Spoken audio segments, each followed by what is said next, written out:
Autrefois, les soldats européens testaient leur talent de cavalier en chevauchant le rebord d'une grande roue horizontale. L'aristocratie a tôt fait d'y percevoir un divertissement et a transformé cette activité en un manège. De nos jours, ces manèges vous permettent de monter toutes sortes d'animaux, mais la vedette demeure le cheval.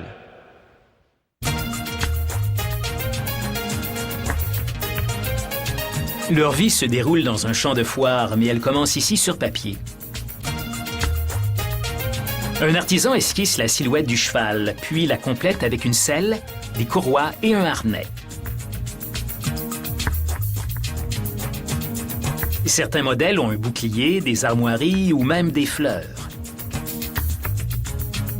Un autre artisan colle ensemble des planches de tilleul, un bois léger et facile à sculpter.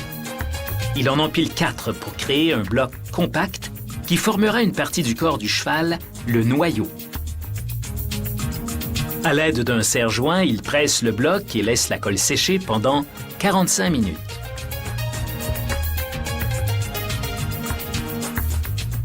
Deux blocs pris en sandwich entre des planches latérales, supérieures et inférieures plus longues feront partie du noyau. Une autre pièce de bois deviendra la selle. Le centre du noyau est vide, ce qui permet de réduire le poids d'un manège de 50 chevaux de plus de 3 tonnes. Après avoir recouvert le noyau de papier carbone, l'artisan y ajuste le modèle.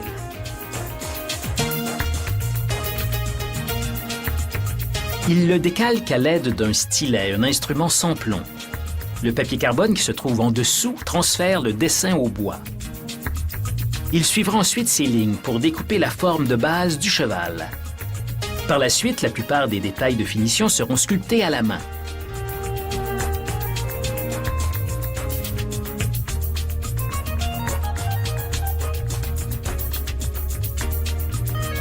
À l'aide d'une scie à ruban, il découpe soigneusement le noyau en suivant les lignes.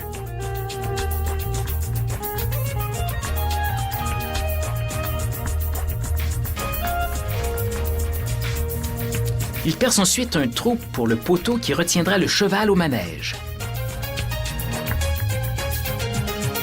On voit ici un artisan manier un duplicateur pour créer la tête. En suivant un gabarit, la machine sculpte la tête du cheval dans un bloc de bois, un procédé laborieux qui prend 90 minutes. Le duplicateur peut sculpter jusqu'à 4 têtes à la fois. Il peut également être ajusté pour sculpter des détails dans des morceaux de bois plus gros, comme le noyau. À l'aide d'un ciseau à couper, l'artisan sculpte les pampilles décoratives sur la bride.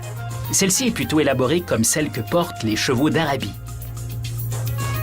L'artisan dispose d'un vaste éventail d'outils pour créer toutes sortes de détails, comme une crinière au vent.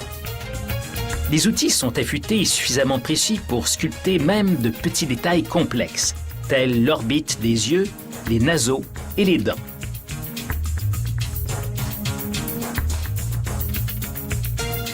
Après avoir appliqué une gomme adhésive à base de polyester dans les orbites, il insère 2 yeux de verre.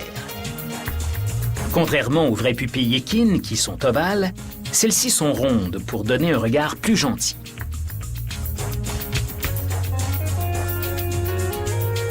Un cheval de manège a environ la moitié de la taille d'un vrai cheval. Par contre, ses sabots sont de taille réelle.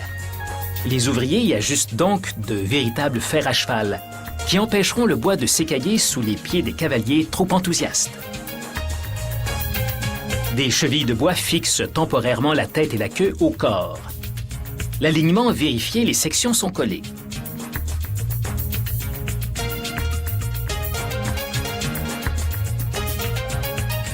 Une fois toute la surface poncée, c'est l'étape de la peinture.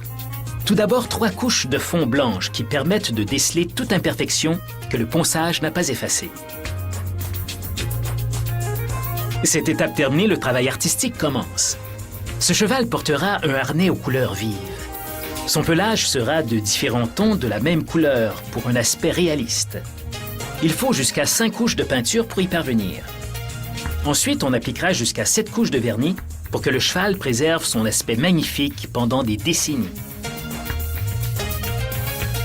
Après 2 mois de travail assidu, ces magnifiques bêtes sont prêtes à faire un tour de piste.